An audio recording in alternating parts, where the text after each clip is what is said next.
Complete electronics master ക്ലാസ്സിന്റെ ആദ്യത്തെ വീഡിയോയിലേക്ക് നിങ്ങൾക്ക് ഏവർക്കും സ്വാഗതം. ഇന്നത്തെ വീഡിയോയിൽ നമ്മൾ ഫണ്ടമെന്റൽ ആയിട്ടുള്ള കാര്യങ്ങളാണ് പഠിക്കാൻ പോകുന്നത്.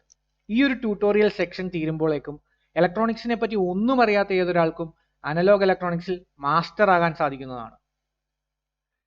ഇലക്ട്രോണിക്സ് അല്ലെങ്കിൽ ഇലക്ട്രിക്കൽ ഫണ്ടമെന്റൽ എന്ന് പറയുമ്പോൾ നമ്മൾ ആദ്യം അറിഞ്ഞിരിക്കേണ്ടത് വോൾട്ടേജ്, കറണ്ട്, റെസിസ്റ്റൻസ് എന്നുള്ള കാര്യങ്ങളെ പറ്റിയാണ്. നമ്മൾ പല സ്ഥലങ്ങളിലും കേട്ടിട്ടുള്ള അല്ലെങ്കിൽ പഠിച്ചിട്ടുള്ള കാര്യമാണ് വോൾട്ടേജ്, കറണ്ട്, റെസിസ്റ്റൻസ് എന്നൊക്കെയുള്ളത്. ഈ വാക്കുകളെല്ലാം നമ്മളുടെ നിത്യജീവിതവുമായി വളരെയധികം ബന്ധപ്പെട്ട് കിടക്കുന്നു.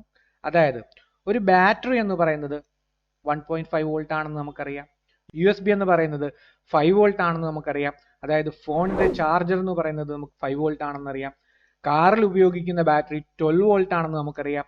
വീട്ടിലെ മെയിൻ സപ്ലൈ 230 വോൾട്ട് ആണ് എന്നൊക്കെ നമ്മൾ പറയുന്നത് കേട്ടിട്ടുണ്ട്, ശരിയല്ലേ? വോൾട്ടേജ് എന്ന് പറയുന്നത് പലർക്കും കൺഫ്യൂഷൻ ആയിട്ടുള്ള ഒരു വാക്കാണ്.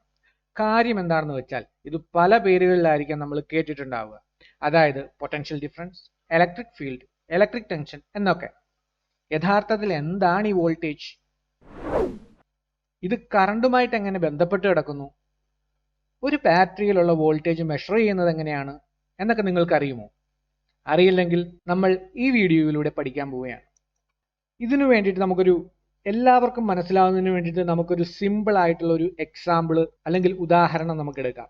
അതായത് ഒരു ട്രാഫിക് ജംഗ്ഷൻ സങ്കല്പിക്കുക. നമ്മളുടെ ട്രാഫിക് ജംഗ്ഷൻ എന്ന് പറയുന്നത് ഒരു പ്രത്യേക തരം ട്രാഫിക് ജംഗ്ഷൻ ആണ്.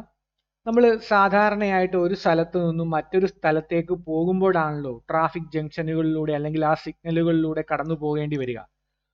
കുറച്ച് തിരക്കുള്ള ആൾക്കാരാണ് ഈ ഒരു സിഗ്നൽ കാത്തു കിടക്കേണ്ടി വരുന്നതെന്ന് വിചാരിക്കുക. അപ്പൊ ഗ്രീൻ സിഗ്നൽ കിട്ടിയതിനു ശേഷം ഇത്തരക്കാർ എങ്ങനെയാണ് ആ സിഗ്നൽ പാസ് ചെയ്തു പോയിട്ടുണ്ടാവുക എന്ന് നിങ്ങൾക്ക് ഊഹിക്കാവുന്നതേ ഉള്ളൂ. ഇനി മറ്റു ചിലരുണ്ട്, ഇവർ ഗ്രീൻ സിഗ്നൽ കിട്ടുന്നതിന് മുമ്പ് തന്നെ ചിലപ്പോൾ പോയി എന്ന് വരും. അപ്പോൾ ഒരു സ്ഥലത്ത് നിന്നും മറ്റൊരു സ്ഥലത്തേക്ക് എത്രയും വേഗം എത്തിച്ചേരാനുള്ള ആ ഒരു ത്വരയെ അല്ലെങ്കിൽ ആ ഒരു മോട്ടിവേഷണലിനെ, ഫോഴ്സിനെ നമുക്കൊരു വോൾട്ടേജ് എന്ന് വിളിക്കാം. ഈ പോകുന്ന വഴിയിൽ ചിലപ്പോൾ വീണ്ടും ട്രാഫിക് ജംഗ്ഷനുകളും സിഗ്നൽ ലൈറ്റുകളും അല്ലെങ്കിൽ ചെറിയ റോഡുകളും എല്ലാം ഉണ്ടാകും. ഇങ്ങനെയുള്ള റോഡുകളെയും സിഗ്നൽ പോയിന്റുകളെയും നമുക്ക് റെസിസ്റ്റൻസ് എന്ന് വിളിക്കാം. റോഡിന്റെ വീതിയെ നമുക്ക് കണ്ടക്ടറുമായിട്ട് സാമ്യപ്പെടുത്താം. റോഡിന്റെ വീതി കൂടുന്നതിനനുസരിച്ചിട്ട് നമുക്ക് വളരെ പെട്ടെന്ന് തന്നെ കൂടുതൽ ഫാസ്റ്റ് ആയിട്ട് നമ്മുടെ ഡെസ്റ്റിനേഷനിൽ എത്തിച്ചേരാൻ സാധിക്കും. റോഡിന്റെ വീതി കുറയുന്നതിനനുസരിച്ചിട്ട് വളരെ പതുക്കെ നമുക്ക് നമ്മുടെ ഡെസ്റ്റിനേഷനിൽ എത്തിച്ചേരാൻ സാധിക്കുകയുള്ളൂ, ശരിയല്ലേ? അപ്പോൾ നമ്മൾ ഒരു പോയിന്റിൽ നിന്നും അല്ലെങ്കിൽ ഒരു സ്ഥലത്ത് നിന്നും മറ്റൊരു സ്ഥലത്തേക്കുള്ള യാത്രയിൽ ഉണ്ടാകുന്ന തടസ്സങ്ങളെയാണ് നമ്മൾ റെസിസ്റ്റൻസ് എന്ന് വിളിക്കുന്നത്. ഇനി എന്തുമാത്രം ആൾക്കാരാണോ, അതായത് ഒരു 10 പേരാണ് ഒരു റോഡിലൂടെ പോകുന്നതെന്ന് വിചാരിക്കുക. അതിനുശേഷം ഒരു 100 പേരാണ്, അതായത് ആൾക്കാരുടെ എണ്ണം കൂടി 100 പേരാണ് അതേ റോഡിലൂടെ പോകുന്നത് എന്ന് വിചാരിക്കുക. അപ്പൊ ഈ രണ്ട് കേസുകളിലും സ്റ്റാർട്ടിംഗ് പോയിന്റിൽ നിന്നും എൻഡിങ് പോയിന്റിൽ എത്തുന്ന കണ്ടീഷൻസുകൾ ഡിഫറെന്റ് ആയിരിക്കും, ശരിയല്ലേ? ഇനി എന്തുമാത്രം ആൾക്കാരാണോ ഒരേ സെയിം സ്ഥലത്ത് നിന്ന് യാത്ര തുടങ്ങി മറ്റൊരു സെയിം സ്ഥലത്തേക്ക് പോകുന്നത്, അതിനെയാണ് നമ്മൾ കറണ്ട് എന്ന് വിളിക്കുന്നത്. അപ്പം ആൾക്കാരുടെ എണ്ണം കൂടുമ്പോൾ കറണ്ടും കൂടുന്നു.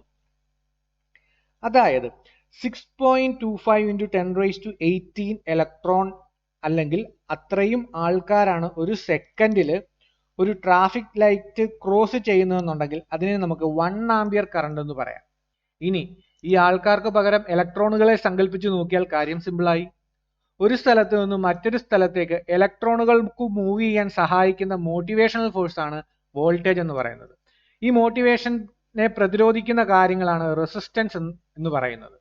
എന്തുമാത്രം ഇലക്ട്രോണുകളാണോ ആ വഴിയിലൂടെ ഒഴുകുന്നത്, ആ കണ്ടക്ടറിലൂടെ എന്തുമാത്രം ഇലക്ട്രോണുകളാണോ ആ കണ്ടക്ടറിലൂടെ അല്ലെങ്കിൽ ആ വഴിയിലൂടെ ഒഴുകുന്നത്, അതിനെയാണ് കറണ്ട് എന്ന് പറയുന്നത്.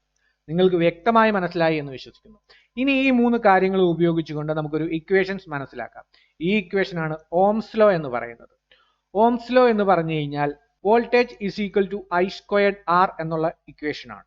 അതായത് വോൾട്ടേജ് എന്ന് പറയുന്നത് ഒഴുകുന്ന കറണ്ടിന്റെ റെസിസ്റ്റന്റിന്റെയും മൾട്ടിപ്ലിക്കേഷൻ ആയിരിക്കും എന്നാണ് അവിടെ പറയുന്നത്. ഇതിനെപ്പറ്റി നമുക്ക് കൂടുതലായിട്ട് മുന്നോട്ടുള്ള ക്ലാസ്സുകളിൽ വ്യക്തമായിട്ട് തന്നെ മനസ്സിലാക്കാം.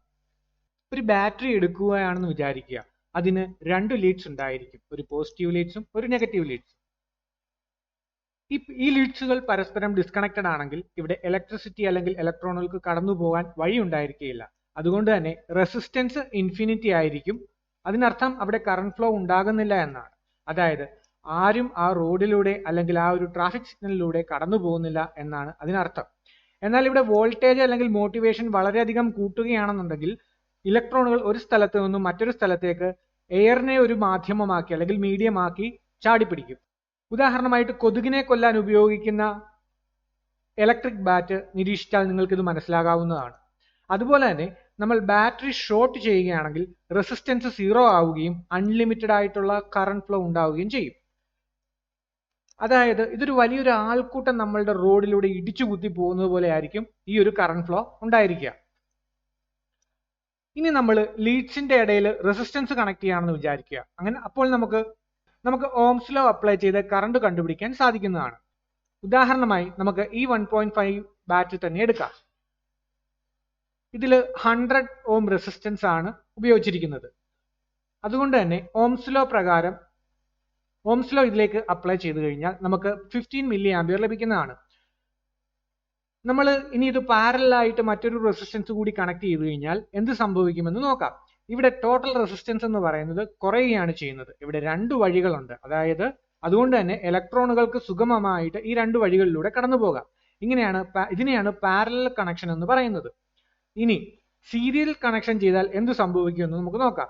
ഇവിടെ റെസിസ്റ്റൻസ് കൂടുകയാണ് ചെയ്യുന്നത്. അതായത് കണ്ടക്ടർ അല്ലെങ്കിൽ ആ റോഡിന്റെ നീളം കൂടി. അതുകൊണ്ട് തന്നെ കുറച്ച് ഇലക്ട്രോണുകൾക്ക് മാത്രമേ വളരെ പെട്ടെന്ന് ഇതിനകത്തുകൂടി സഞ്ചരിക്കാൻ സാധിക്കുകയുള്ളൂ. വീഡിയോ യൂസ്ഫുൾ ആയിട്ടുണ്ടെങ്കിൽ തീർച്ചയായും സബ്സ്ക്രൈബ് ചെയ്യുക. കൂടുതൽ ഇൻഫോർമേറ്റീവ് ആയിട്ടുള്ള വീഡിയോകൾ നിങ്ങളിലേക്ക് എത്തിക്കുന്നതിന് എനിക്കതൊരു പ്രചോദനമായിരിക്കും എന്ന് പറഞ്ഞുകൊണ്ട് ഞാൻ ഇന്ന് എന്റെ വാക്കുകൾ ചുരുക്കുന്നു. എല്ലാവർക്കും നന്ദി, നമസ്കാരം.